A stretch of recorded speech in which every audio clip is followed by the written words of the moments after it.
After winning independence, the young United States was physically confined. The majority of its citizens lived along the Atlantic coast, separated from the interior of the continent by the dense, imposing barrier of the Appalachian Mountains.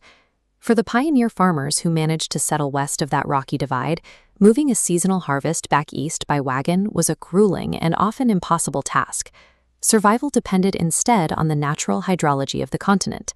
The Mississippi River served as a centralized highway, allowing frontier settlements to float their timber and crops south toward the Gulf of Mexico. This entire transport system converged at a single point.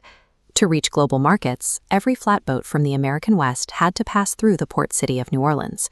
Control of that one city dictated the economic viability of the entire American frontier. In 1800, through the Treaty of San Ildefonso, Spain secretly transferred control of the massive Louisiana territory back to France.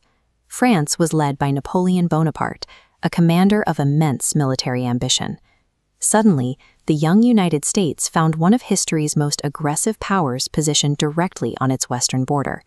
President Thomas Jefferson recognized that a French empire in North America would eventually block American expansion, leading either to economic ruin or an inevitable war.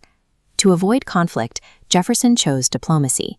He sent Robert Livingston and James Monroe to Paris with a specific mission: offer the French government up to $10 million to purchase New Orleans. This localized attempt to secure a river port placed the American diplomats at the center of an imperial crisis they didn't yet understand. While the Americans arrived in Paris to talk about a single city, Napoleon's wider colonial strategy was falling apart. A massive slave revolution in Saint-Domingue, modern-day Haiti, had successfully defeated French forces, shattering France's most profitable Caribbean colony. This loss made the Louisiana Territory strategically obsolete for Napoleon. Its primary purpose had been to act as a food supply line for the sugar plantations in the Caribbean. Without Haiti, the vast North American territory became a logistical burden that France could no longer afford to defend or maintain. Napoleon also anticipated a new war with Great Britain. He feared that the British Navy, dominant on the seas, would simply seize Louisiana as soon as hostilities began.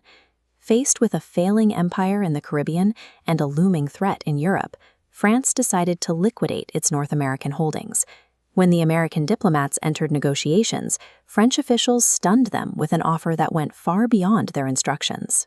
The proposal encompassed 828,000 square miles of land, stretching from the Mississippi River toward the Rocky Mountains.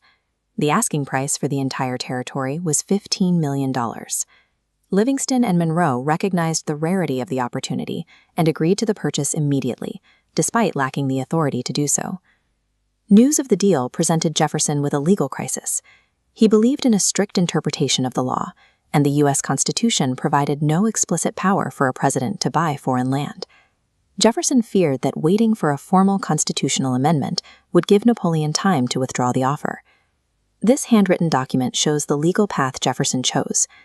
By labeling the agreement a treaty, he utilized his executive powers to negotiate with foreign nations, allowing the Senate to ratify the purchase as a diplomatic act. By stretching executive boundaries to secure this land, Jefferson established a precedent that would define the limits of presidential power for centuries to follow. As seen in this 1898 map, a single stroke of a pen doubled the United States. The massive yellow Louisiana Purchase dwarfs the original pink colonies, securing millions of acres that would eventually become 15 U.S. states. In 1804, Jefferson sent the Lewis and Clark expedition to document the geography and natural resources of this unknown expanse, officially laying claim to the interior. The purchase gave rise to the concept of manifest destiny, fueling a rapid westward movement of agriculture and industry. This acquisition provided the massive geographic scale and abundance of natural resources that transformed the United States from a coastal republic into a dominant continental power.